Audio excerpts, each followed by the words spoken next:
Coach, the Patriots are 1-2. Will they make the playoffs this year? I don't think so, Mark, because unfortunately they're going to be 1-3. I think after they played the Buccaneers this week.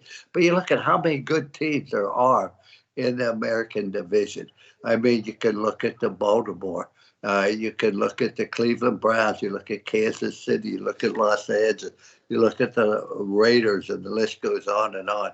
So I think it's going to be very, very difficult, particularly with a young quarterback. They brought in an awful lot of different people. The culture hadn't taken shape yet. I think a year from now, I think the Patriots will be a very good football team, but I don't believe they're a playoff team this year.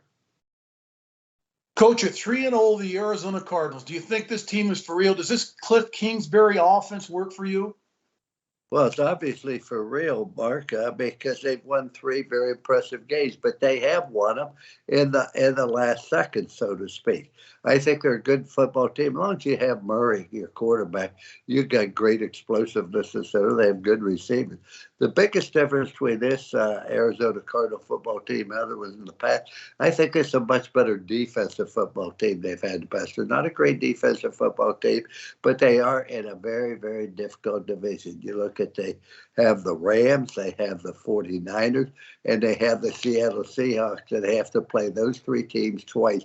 So we'll find out if they are for real. I think they're a good football team, but I don't believe they're a playoff team this year. Coach, after week 1, everybody was praising how good the Pittsburgh Steelers are defensively, and Ben Roethlisberger played against Buffalo. They defeated Buffalo in Buffalo. They're 1-2 right now. And now the story in the media is the Steelers are done and Ben Roethlisberger is too old after 2 weeks. I don't think he's too old, Mark. You look at him, he's still throwing the ball very, very well.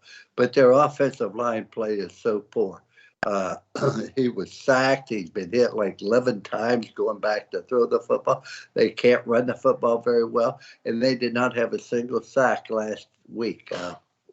Since they have lost Watts to an injury, who did such a tremendous job against Buffalo in the opening game and got injured early in the second game. They are not a great defensive football team. They can't put pressure, they can't get turnovers, and they can't stop the run on a consistent basis. Poor Ben Roethlisberger, he doesn't have a good offensive line. He doesn't have a running game. You have to have a running game, and you give him the proper tools, I think he will continue to win. But I don't care who you put in a quarterback. The Pittsburgh Steelers are not going to be very good until they correct the deficiencies that they have.